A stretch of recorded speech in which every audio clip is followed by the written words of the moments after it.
Israel launched several airstrikes against Iran early on Saturday, claiming the attacks were directed at military targets in revenge for the Islamic Republic's volley of ballistic missiles against Israel earlier in the month.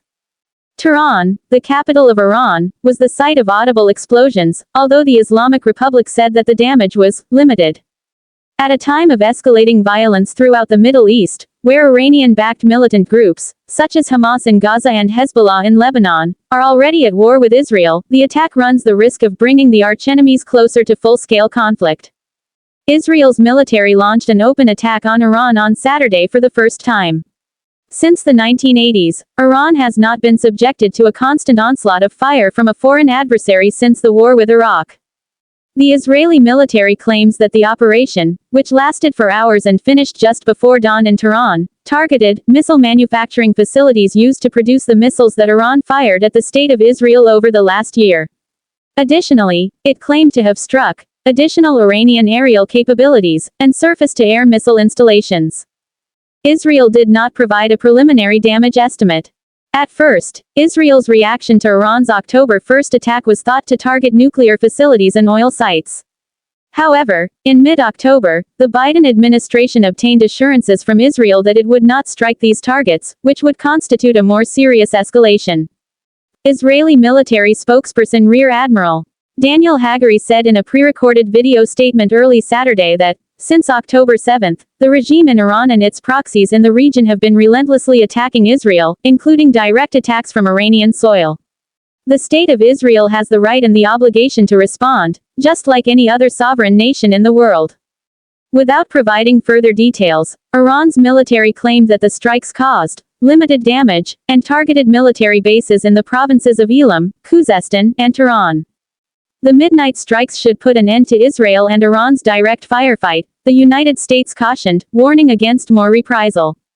After its operations in southern Lebanon, Israel's military reported hearing explosions over northern Israel, but said there is no indication of a security incident.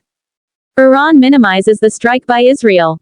Iran's official media confirmed that explosions were audible in Tehran and claimed that some of the noises were from the city's air defense systems. However, Iranian state television provided no additional information for hours after the brief mention, even going so far as to present what it said was live footage of individuals loading trucks at a Tehran vegetable market in an apparent effort to minimize the attack. The first wave of assaults shook the surrounding neighborhood, with at least 7 explosions audible, a Tehran resident told the Associated Press. For fear of retaliation, the resident spoke on condition of anonymity. People in Tehran could see what looked like tracer fire light up the sky as explosions sounded. Additional video captured what looked like the launch of surface-to-air missiles. Early on Saturday, Iran closed its airspace, and according to AP's analysis of flight tracking data, commercial airlines largely departed the sky over Iran as well as over Iraq, Syria, and Lebanon. Iran may be able to avoid a response by swiftly downplaying the attack, which might lead to a further escalation. In a subsequent video, Hagari declared, "The Israel Defense Forces has fulfilled its mission. We will have to react if the Iranian regime makes the error of starting a new round of escalation." Israel retaliated for Iranian attacks with its attack. After 2 Iranian generals were killed in what seemed to be an Israeli bombing on an Iranian diplomatic station in Syria in April, Iran launched a barrage of missiles and drones at Israel. Israel, under pressure from Western nations to exercise restraint, retaliated with a limited strike that it did not publicly declare after the missiles and drones caused little damage. On the evening of October 1, Iran fired at least 180 missiles into Israel, causing very minor damage and a few injuries while sending Israelis running into bomb shelters. Iran claimed that the bombardment was punishment for attacks that killed Iranian military personnel, Hamas leaders, and Hezbollah commanders in previous months. Benjamin Netanyahu, the Prime Minister of Israel, declared right away that Iran had made a big mistake. Israel has dealt Hezbollah a number of devastating blows before to Iran's October strike. Hezbollah has been launching rockets into Israel almost every day for more than a year, ever since the horrific Hamas attack on Israel that started the war in Gaza. In September, Hezbollah's walkie-talkies and pagers burst in 2 days of bombings that were blamed to Israel, killing dozens and injuring thousands. The following week, Hassan Nasrallah, the longtime leader of Hezbollah, and several of his top commanders were murdered in a major Israeli airstrike outside of Beirut. Israel then launched a ground assault into southern Lebanon to increase the pressure on Hezbollah. The death toll has increased significantly as a result of airstrikes in and around Beirut, and more than 1 million Lebanese have been displaced. Until it is safe for Israeli citizens who have been forced from their homes near the Lebanon border to return, Israel has stated that it will keep attacking Hezbollah.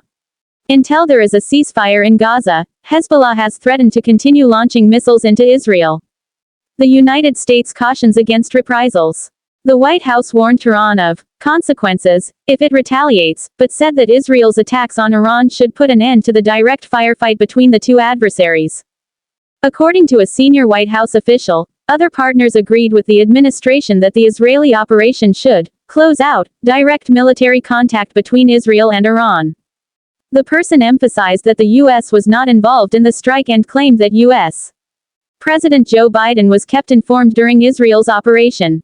According to the person, who spoke to reporters under the White House's ground rules and on condition of anonymity, the Israeli operation was extensive, it was targeted, it was precise. Maj. Gen. Pat Ryder said late Friday that U.S. Defense Secretary Lloyd Austin discussed Israel's strikes on Iranian military targets with his Israeli counterpart, Yoav Gallant.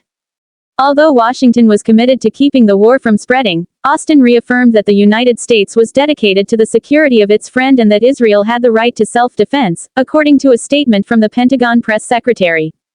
The most recent attack in the Middle East is that of Israel. On October 7, 2023, Hamas and other militants assaulted Israel, killing 1,200 people, primarily civilians, and capturing about 250 prisoners in Gaza. Netanyahu has promised to continue fighting until all of the captives are released, and Israel has responded by launching a deadly air and ground offensive against Hamas.